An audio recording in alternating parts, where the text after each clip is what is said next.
What's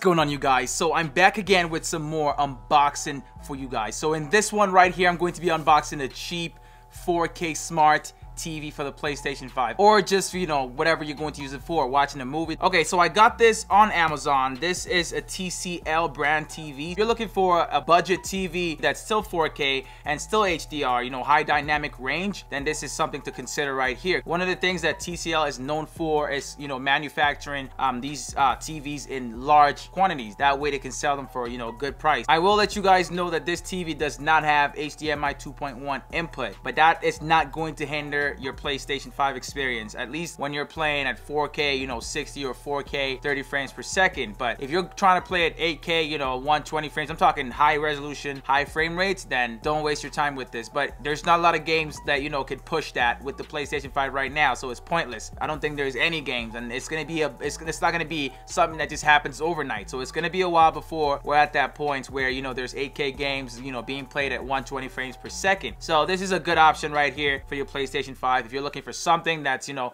not going to break the bank. This costs about $250 US, so between that and $300 US. Canadian dollars, it costs about 318. I'm still going to say it's under $300 for a TV for the PlayStation 5 because I'm doing this based on the US dollars currency. We're gonna go ahead and unbox this TV right here, and then we're gonna see how well it handles the PlayStation 5. So I'm gonna test out a few games at 30 frames per second and at 60 frames per second just to see how it works. Let's get to unboxing this.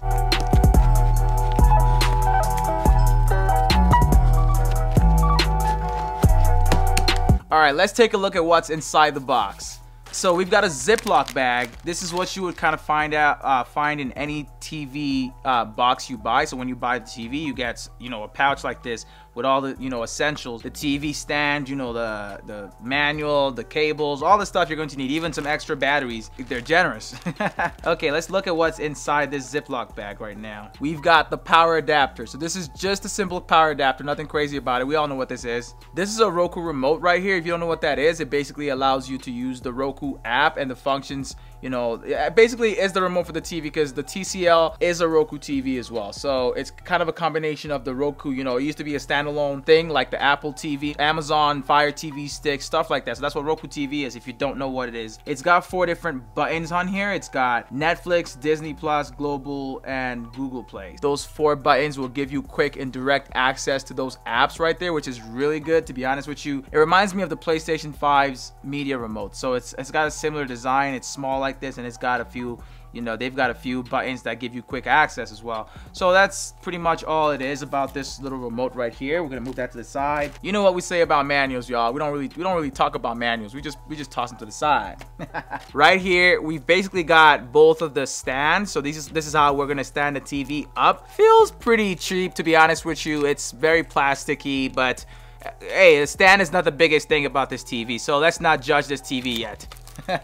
We've got some screws, which I assume we're going to use to attach the stand to the TV. DVR kind of cable, like I don't know what this is. I don't really mess with this kind of stuff, you know. Until I need it, then I start to look for it. We start a battery pack. This is basically what you would receive with most, you know, TV brands. They'll send you a pair to start with, and then you can find your way from there. But let's go ahead and see what the actual TV looks like.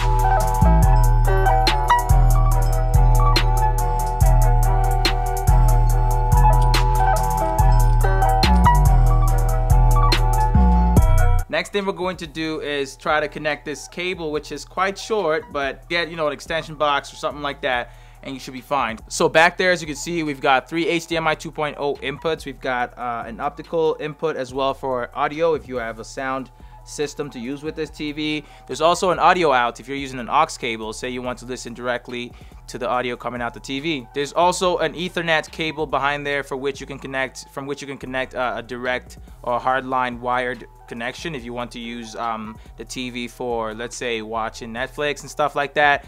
Then you'd want to use, you know, the Ethernet cable because it's a more stable connection than Wi-Fi is why you would want to use that. So this is also an LED TV. If I didn't mention that already, it's an LED Smart TV. Let's go ahead and power this thing on. All that's left to do now is to turn this on. So power, and we're gonna see how this looks like. So we get the, you know, general startup message. Let's get started.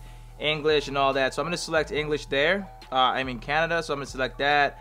set up for home use. Definitely home use, not store use. Let's go with a wireless connection. So right now I'm done entering the Wi-Fi information, and right now it's just doing a quick update. Most TVs do this because, well, they've been turned off the entire time they were at the store, at the warehouse, wherever they were. This is the startup page right here. So if you want to use the Roku, or if you already have a Roku account, then you can enter your email right here, you know, to link it up and start streaming directly. I'm gonna enter my email address, and I'm gonna set that up quickly. Basically went through the setup. So you just basically have to create a Roku account, which is pretty simple. Just follow, you know, the prompts on TV, and it'll automatically update and then start to do this little channel updates, which I'm not really sure what it is about yet. Okay, so here we go. We're basically done with that, and we're gonna keep going until we can use it with the PS5. The main interface for the TV, as you can see, is just pretty simple right here. It's got the HDMIs that we can connect them to.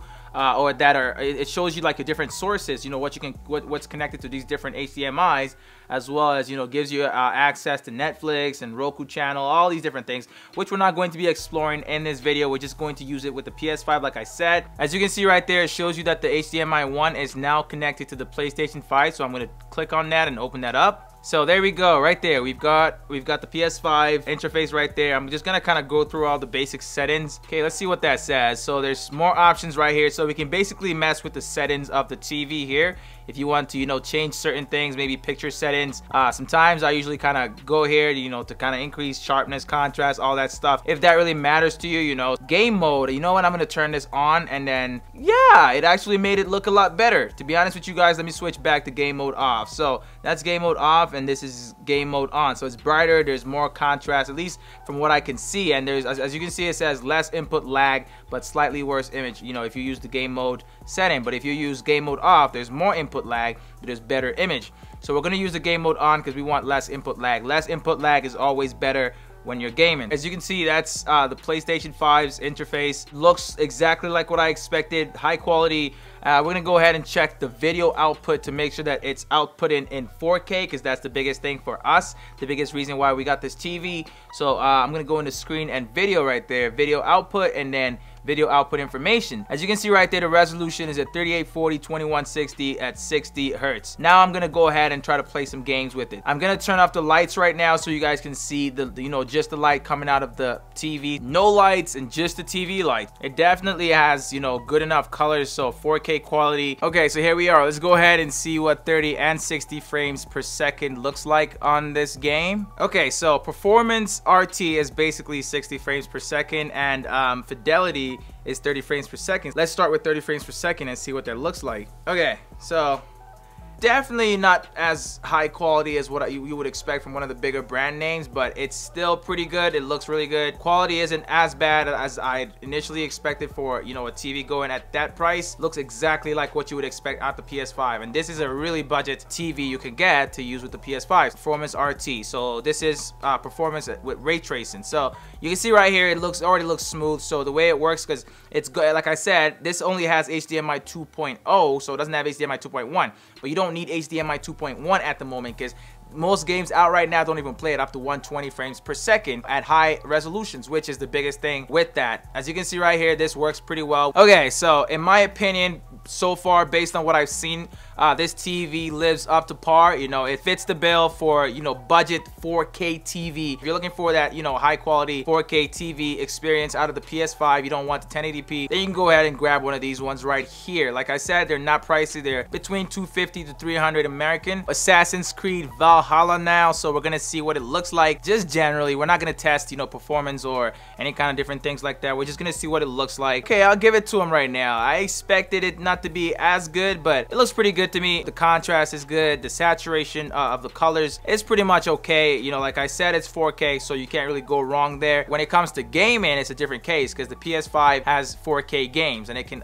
you know, output games at 4K. This TV fits that bill as of right now. You don't need to worry too much about the HDMI 2.1 inputs. This one fits the bill of being 4K and still being, you know, under $300, which is very important as pertaining to this video right here, which is about a budget, you know, 4K TV you can use. Based on my opinion, I would say this is a really sick TV. You know, if you're just like trying to get that capability out of the TV, the 4K HDR capability, and still being able to play at 30 and, you know, 60 frames per second, that's performance versus higher resolution mode. It fits that bill, so it's great as a gaming TV. That's all I'm gonna talk about in this one right here. I hope you guys found this video to be useful. If you did find it to be useful, you already know what to do, man. Make sure to give the video a thumbs up, subscribe if you're new to the channel. If you're looking to pick up this TV or to check the prices on it, make sure to check the link down in the description. I'm going to leave one. Go ahead and, you know, buy it through those links as well if you do decide to pick one of these up. I really appreciate it. I make a little bit of affiliate income through that. Hit the subscribe button and turn on notifications if you're new to my channel. If you want to see some more videos like this one,